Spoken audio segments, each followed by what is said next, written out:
Hey YouTubers, it's Charlie. So we have to talk about how Arya Stark is going to be the most valuable character to Jon Snow in Season 7 because of the stuff that she's done so far. So just careful for spoilers for everything that's happened on the show up through Season 6. Because of the way the TV show has changed her character just a little bit from the books, she's actually much more powerful on the TV show. So she is like the Punisher. That's why I'm wearing my Punisher t-shirt right now. But there's a new round of the Game of Thrones giveaway. All you have to do to enter is be a subscriber and leave a comment on this video. It's just for a copy of one of the enhanced editions of the books. So be sure to click that bell to enable alerts so that you don't miss anything during the off season. So number 7, Arya, the most valuable character. What does that mean? Isn't Jon Snow, isn't Daenerys, aren't they the most valuable characters? Daenerys controls her dragons. Jon Snow is now King of the North. There are a number of characters that wield power in different ways that will be very, very important down the road. But right now, they're both characters that are in transition.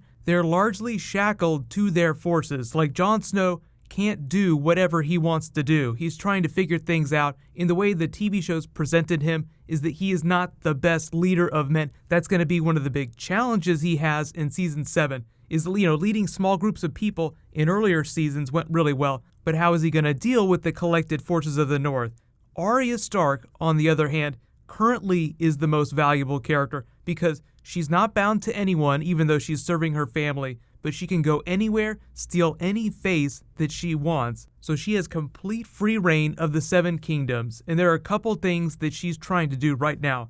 Number 6, revenge is her mission. She is the Punisher this season. So while there might be at some point in the future where she's riding with her family on horseback, charging an open field, that's not really what she does. She trained as an assassin with the Faceless Men this whole time so that she could use those skills, and they're probably going to be taking advantage of that in Season 7. So what did she just do? She just assassinated Walder Frey and his sons. There were some minor changes with the way they presented that. The TV show version of Arya just got way more powerful than the book version. So some of those changes is why she became so much more powerful than the other characters. So number 5, as of right now, she controls the twins because she can wear Walder Frey's face. She could wear anyone's face that she wants. So the twins themselves is actually a very important location because it's basically the only way to get an army between the North in the southern kingdoms. So you're either stuck in the North or you're stuck in the South.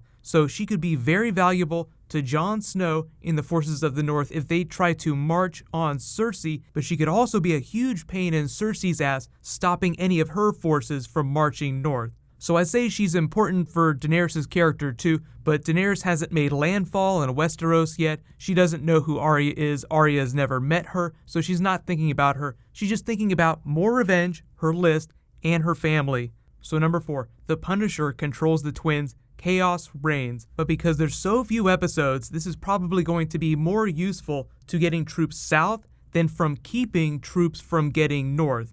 Number 3, crossing more names off the list. This is where things get interesting because the Hound is still on her list, but so is the Mountain. I know everybody wants to go for Clegane Bowl 2.0. There was renewed hope after the Hound joined the Brotherhood during Season 6, so people are like, it could still happen down the road. Eventually, they will have to clash forces, and the Hound will be there. But there are only a couple characters on Arya's list that are still alive on the TV show right now, including Cersei, the Hound, and the Mountain. And I think we can agree that over the course of Season 6, Arya made it pretty clear how she feels about the Hound. So even if she ultimately crosses him off her list, he is the last person that she would cross off. So that leaves Cersei in the Mountain, and the Mountain is never far from Cersei. So they kind of come hand in hand. What she's been doing this last episode is just avenging her family's death at the Red Wedding. So that meant taking care of Walder Frey and all his sons. Everybody that she knew was responsible. She doesn't know everyone that was involved. She just knows that the Freys were mostly responsible and that the Lannisters sent their regards. So there are a number of ways she could find herself in proximity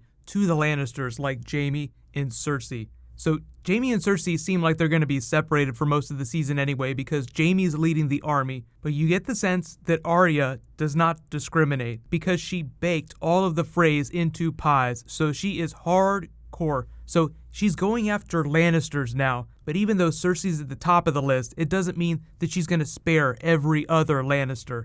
So number 1, Valonqar theory, Cersei is going to die at the hands of the younger one, little brother, little sister. The language is gender neutral, everyone just interprets it as little brother. She will meet her end at the hands of the little brother. People used to think that it was Tyrion early on, but now people seem to think that it's going to be Jaime. But because of the way the TV show has changed Arya's face stealing, she is now capable of stealing Jaime's face to use it to kill Cersei. So poetically, Arya is now the most powerful character, and in fulfillment of that prophecy, you get the younger brother killing Cersei, which sort of wraps up Jaime and Cersei's arc, the way Jaime became a good person, Cersei embraced a darker path, but you also get Arya being able to cross off all the names on her list. So it's just a solution that allows them to wrap up all those storylines in a really satisfying way, but that also makes sense for the characters. Jaime, very tragic figure, wants to die in the arms of someone he loves, so you could imagine that Arya will somehow kill Jaime at some point, but Jaime seems like he is also destined to kill Cersei in the way that he killed the Mad King, just because Cersei has now become a version of the Mad Queen. So you ask, how is that possible? This is where the TV show changes come in. So what the TV show has changed about the books and face stealing is that typically when you steal a face in the books, like the shape of your body does not change. It's really just the face part, and you can change your facial structure just a little bit, but that's about as far as it goes. It's almost like you're wearing a mask that just looks very, very convincing. But on the TV show, Arya was able to go from being a little girl to a much taller, more fully developed woman. So what the TV show is saying is that she could almost steal anyone's face and it would be a convincing replacement. Now, imagine her trying to steal the Mountain's face. That probably wouldn't happen. That'd be taking it too far. She can't go from being a little 5-foot tall person to being an 8-9 foot tall person. That'd just be ridiculous. Most of the way they shoot these scenes, they cheat that, so they don't really give away the fact that she's either really tall or really short. So you guys let me know, how far do you think that Arya is going to take her face stealing in season 7? So if she can steal Walder Frey's face, she can steal anyone's face that she wants. She just became the most valuable character to Jon Snow and his forces. I would say the most powerful character. You kind of have to say from a narrative perspective, because it depends on what kind of power you're talking about, because there are people with powerful magic, but they're sort of shackled to their roles. Like Daenerys can't just take her dragons and conquer everyone by herself. So she's very powerful right now, very important in the fight against the White Walkers. But Bran, for instance, has much more powerful magic. So maybe I should make that my next bonus video, ranking the actual most powerful people based on how powerful their magic is. Because typically, as you get weaker and weaker, people's magic gets more and more powerful. So Melisandre is a very powerful person because she has great magic, but Bran, who is even weaker, he has a giant physical disability, he has to be carried around on a litter, has much more powerful magic that he's still trying to figure out. But because so many of you have been requesting more Game of Thrones videos, I've only been doing about one a week, I'm going to start doing more. So YouTube is actually giving me some upgrades that'll make it easier for you guys to communicate that with me. I can pick it out of the comments, but sometimes stuff like that gets buried. So let me know what you want my weekly videos about Game of Thrones to be about. Theories or explaining concepts or groups of people or history, anything you guys want. And like I said, I think the trailer is probably at least another month or 2 away. They did drop the parody trailer with John Oliver, but that's a trailer for all their HBO shows.